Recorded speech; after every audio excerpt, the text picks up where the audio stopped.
Number 1 Indra, जिन्हें वेदों में शक्र के नाम से भी जाना जाता है। देवों के नेता और स्वर्गलोक या स्वर्ग के स्वामी हैं। वह बारिश और तूफान के देवता हैं, लेकिन साथ ही अपने कुख्यात तरीकों के लिए भी प्रसिद्ध हैं। बालाकांड और पद्म पुराण के अनुसार एक अकथनीय सेक्स स्कैंडल के कारण एक तपस्वी ने इंद्र को अपने शरीर पर 1000 योनियों के रूप में शर्म महसूस करने का श्राप दिया था। नंबर 2 अतीत में ब्रह्मा ने जिज्ञासा से कुछ सुंदर लड़कियों का निर्माण किया था, जिनमें से अहिल्या सर्वोत्तम थी, जिसमें उच्चतम गुण थे। ब्रह्मा को आश्चर्य हुआ कि इस लड़की की देखभाल के लिए सबसे उपयुक्त व्यक्ति कौन हो सकता है, और उन्होंने महर्षि गौतम के बारे में सोचा, जिनके पास सर्वोत्तम गुण, विवेक और गहन बुद्धि और वेदों का ज्ञान था। अहिल्या को सौंपते समय ब्रह्मा ने गौतम ऋषि से कहा कि जब वह युवा हो जाए तो उसे वापस ले आना। नंबर 3 हर देव और असुर की चाहत। ऋषि गौतम ने अहिल्या की देखभाल की और जब वह एक सुंदर युवा महिला में बदल गई तो वह उसे वापस ब्रह्मा के पास ले गए। महर्षि गौतम की महानता और गंभीरता को देखकर ब्रह्मा आश्चर्यचकित हो गए और उन्होंने सोचा कि उन्हें अहिल्या का विवाह ऋषि से कराना चाहिए। हालांकि अहिल्या की दिव्य सुंदरता ने तब तक सभी देवताओं और असुरों का ध्यान आकर्षित कर लिया था। इसके अलावा उसे वरदान मिला था कि उसका शरीर और सुंदरता हमेशा 16 साल की लड़की जैसी रहेगी। नंबर 4 अहिल्या की खोज। ब्रह्मा ने घोषणा की कि वह अहिल्या का विवाह उसी व्यक्ति से करेंगे जो पृथ्वी की परिक्रमा करके सबसे पहले वापस आएगा। ब्रह्मा के वचन सुनकर सभी देवता और ऋषि अपनी यात्रा पर निकल पड़े। उसी समय अपने आश्रम में वापस जाते समय महर्षि गौतम ने शिशु कामधेनु दिव्य गाय को जन्म लेते हुए देखा। उस स्थान को देखकर ऋषि निर्माता की प्रमुखता से अभिभूत हो गए और सम्मान से गाय और एक शिवलिंग की परिक्रमा की। नंबर 5 अहिल्या का विवाह गौतम से हुआ। ब्रह्मा ने अपनी ध्यान शक्ति से सब कुछ जान लिया। उन्होंने ऋषि गौतम से कहा कि एक गाय जिसने जन्म दिया है वह 7 द्वीपों वाली पृथ्वी के बराबर है और उसके चारों ओर घूमना, परिक्रमा करना और शिवलिंग पृथ्वी के चारों ओर घूमने के बराबर है। ब्रह्मा ऋषि गौतम के धैर्य, ज्ञान और तपस्या से प्रभावित हुए और उनसे कहा कि वह अहिल्या से विवाह करने के योग्य हैं। नंबर 6 अहिल्या का गुप्त प्रशंसक। ऋषि गौतम और अहिल्या के विवाह के बाद अन्य देवता और ऋषि ईर्ष्या से व्याकुल होकर लौट आए। ब्रह्मा ने दंपति को ब्रह्मगिरी प्रदान किया, जिसे मनोकामना पूर्ण करने वाला परम पवित्र स्थान माना जाता है। भगवान ब्रह्मा द्वारा उसका विवाह शुद्ध हृदय वाले ऋषि गौतम से करने के बाद भी देवताओं के राजा इंद्र उसका पीछा करते रहे। नंबर 7 एक पापपूर्ण प्रयास। इंद्र ने भी ऋषि की आदतों पर नजर रखी और देखा कि ऋषि प्रत्येक दिन भोर में अपना आश्रम छोड़ देते थे। वह स्नान और प्रार्थना के लिए कुछ घंटों के लिए नदी पर चले गए। प्रेम की पीड़ा को और अधिक सहन करने में असमर्थ इंद्र ने छल से अपने दिल की महिला को प्राप्त करने का फैसला किया। इंद्र ने चंद्रमा को मुर्गी का रूप लेने और गौतम ऋषि को सुबह होने से बहुत पहले जगाने के लिए मना लिया। नंबर 8 गुपचुप प्रलोभन। रात को 2 बजे मुर्गे की बांग की आवाज सुनकर ऋषि स्नान के लिए चले गए। इंद्र गौतम ऋषि की आड़ में पृथ्वी पर उतरे और चुपचाप कुटिया में प्रवेश कर गए। उसने अहिल्या से प्रेम करने की मांग की। एक शक्तिशाली योगी की पत्नी होने के नाते अहिल्या के पास आध्यात्मिक शक्तियां थीं और वह ये देखने में सक्षम थी कि जो उसके सामने खड़ा था वह उसका योगी पति नहीं बल्कि स्वयं देवताओं के राजा इंद्र थे। नंबर 9 घमंड भी एक अभिशाप है। हालांकि उसे इस बात से खुशी हुई कि महान देव ने उसे इतना आकर्षक पाया कि उसने दुनिया भर में निंदा किए जाने का जोखिम उठाया और फिर भी उसके पास आकर उससे अपना प्यार मांगा। वह उसे देखकर मुस्कुराए, उसके अनुचित अनुरोध को अस्वीकार करने में बहुत प्रसन्न हुई। इंद्र ने फायदा उठाते हुए उसके उत्तम रूप की प्रशंसा में मीठी पंक्तियों का उपयोग करके उसे और अधिक लुभाया।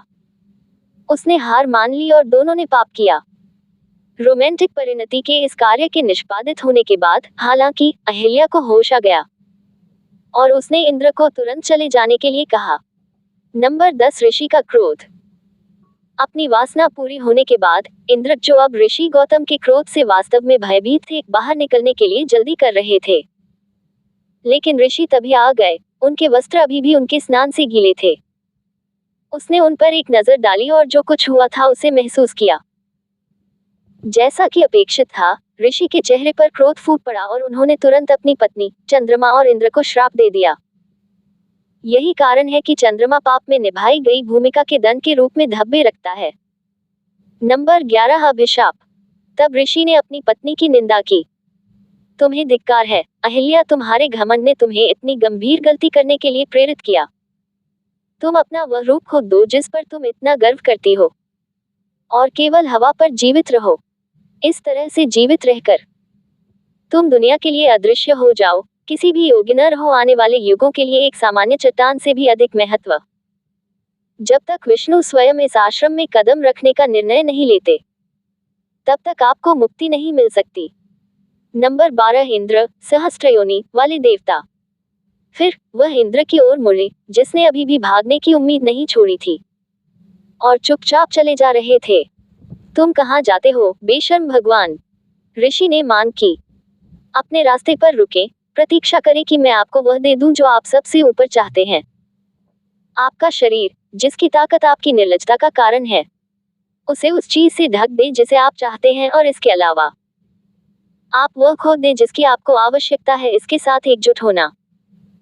उन्हें शाप देने के बाद गौतम ने आश्रम छोड़ दिया और हिमालय चले गए। नंबर 14 एक पत्थर और एक हिजड़ा।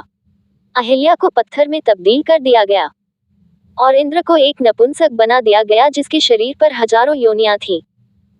इंद्र की दुर्दशा पहले तो सभी लोगों में मजाक बनी, लेकिन बाद में काफी दुखद साबित हुई। वह अंधेरे और एकांत में रहे और कभी भी पुरुषों या महिलाओं के सामने नहीं आ सके। इससे सभी देवताओं को बहुत चिंता हुई, क्योंकि विभिन्न लोकों में उनके विविध कर्तव्य निलंबित रहे और वे ब्रह्मा की मदद लेने के लिए एक हो गए। नंबर 14 1000 योनियों से लेकर 1000 आंखों तक।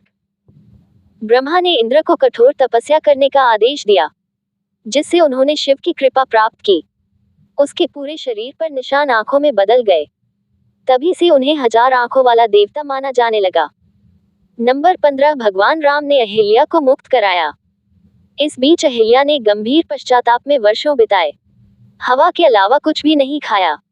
जैसा कि भविष्यवाणी की गई थी, वह दुनिया के लिए अदृश्य हो गई। अपनी प्रसिद्ध सुंदरता को त्याग कर और किसी दिन विष्णु के आश्रम में आने के लिए धैर्यपूर्वक प्रतीक्षा करने लगी। वर्षों बाद जब राम, लक्ष्मण और विश्वामित्र आश्रम में आए, तो राम के चरणों की कृपा से मुक्ति पाने के बाद अहिल्या ने अपना रूप पुनः प्राप्त कर लिया। वह हिमालय में अपने पति के साथ शामिल हो गई और उनकी तपस्या को आज भी एक उदाहरण के रूप में उद्धृत किया जाता है। नंबर 16 अहिल्या और इंद्र, आधुनिक परिप्रेक्ष्य। कुछ विद्वानों के लिए अहिल्या वह शाश्वत महिला है जो अपने आंतरिक आग्रहों और दैवीय शासक की प्रगति का जवाब देती है, जो उसके तपस्वी पति के बिल्कुल विपरीत है, जिसने उसकी शारीरिक इच्छाओं को पूरा नहीं किया। वे अहिल्या को एक स्वतंत्र महिला के रूप में मानते हैं, जो अपने फैसले खुद लेती है, जोखिम उठाती है और असाधारण प्रयोग करने की जिज्ञासा से प्रेरित होती है, और फिर पितृसत्तात्मक समाज द्वारा उस पर लगाए गए अभिशाप को स्वीकार करती है। ये श्राप की निडर स्वीकृति ही है जो रामायण को उसकी प्रशंसा और सम्मान करने के लिए प्रेरित करती है। नंबर 17 प्रतीकवाद और कामसूत्र संबंध। भारत और श्रीलंका में हिंदू तमिल शादियों में अहिल्या एक प्रतीकात्मक काले पीसने वाले पत्थर के रूप में दिखाई देती है, जिसे दुल्हन अहिल्या की तरह न बनने का वादा करते हुए अपने पैर से छूती है। दुल्हन को पवित्र अरुंधति से जुड़ा सितारा भी दिखाया जाता है, जिसे उसका आदर्श माना जाता है। यौन व्यवहार पर प्रसिद्ध ग्रंथ कामसूत्र में ये चर्चा करते हुए अहिल्या और इंद्र का भी उल्लेख किया गया है कि कैसे वासना पुरुषों को नष्ट कर देती है। हालांकि ये पुरुषों से अहिल्या की रोमांटिक कहानियां सुनाकर महिलाओं को लुभाने का भी आग्रह करता है। नंबर 18 इंद्र के विश्वासघात का आध्यात्मिक प्रतीकवाद।